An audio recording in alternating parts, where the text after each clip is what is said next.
Coup d'État déjoué au Bénin. Les assaillants ont fuite vers le Togo. Aujourd'hui, on va décortiquer un événement majeur qui secoue la politique ouest-africaine. Béninoises et Béninois, chers compatriotes, en ce jour, dimanche 7 décembre 2025, coup d'État au Bénin, oui la famille, coup d'État au... Il y aurait une tentative de coup d'État au Bénin. La tentative du coup d'État déjoué au Bénin le 7 décembre 2025 et la suite des faits, notamment la fuite des principaux instigateurs vers le Togo. N'oubliez pas de liker, de vous abonner et d'activer la cloche de notification pour ne rien manquer de nos analyses géopolitiques.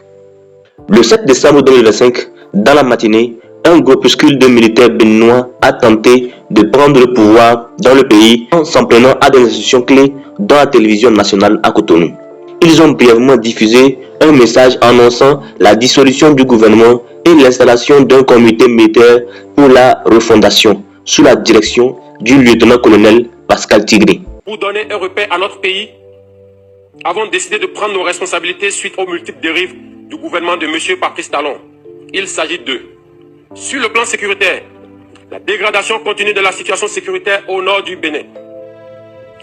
L'ignorance et la négligence de la situation de nos frères d'armes tombés au front et surtout celle de leurs familles abandonnées à leur trésor par la politique de M. Patrice Talon malgré les multiples promesses relayées en grande pompe sur les médias. La promotion à des grades supérieurs de certains militaires au détriment des plus méritants.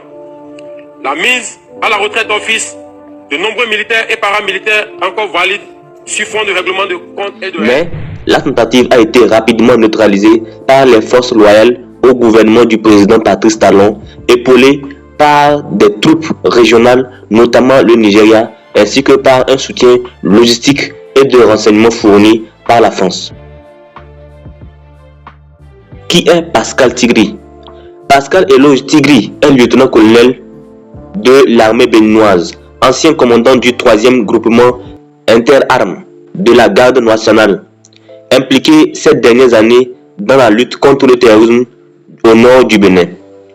C'est lui qui est apparu à la télévision aux côtés d'autres soldats pour annoncer le coup d'État. Mais après l'échec de la tentative, son sort est longtemps resté incertain.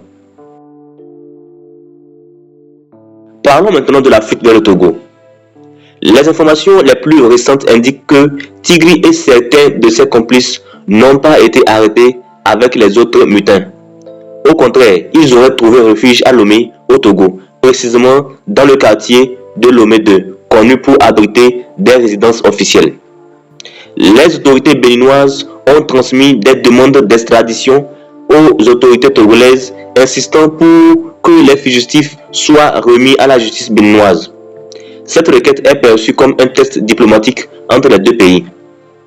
Pour l'instant, le gouvernement togolais n'a pas encore confirmé officiellement la présence de Tigri sur son territoire ni annoncé sa coopération. Certains responsables béninois ont même déclaré que si le Togo refuse de livrer les suspects, cela pourrait être interprété comme une forme d'implication ou de soutien indirect.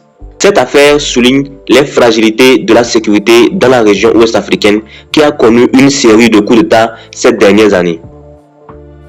La situation pourrait provoquer des tensions diplomatiques entre Cotonou et Lomé, surtout si aucune extradition n'est conclue.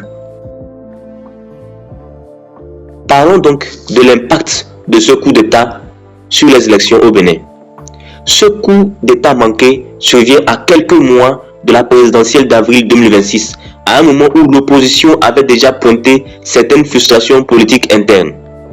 En définitive, la tentative de coup d'État au Bénin est un rappel brutal des défis auxquels sont confrontées les démocraties africaines, non seulement par l'existence de groupes internes prêts à renverser l'ordre constitutionnel, mais aussi par les complexités diplomatiques que cela génère, comme on le voit avec la fuite des assaillants vers le Togo. Si vous avez aimé cette analyse, likez, partagez et surtout n'oubliez pas de vous abonner pour ne pas rater nos prochaines vidéos.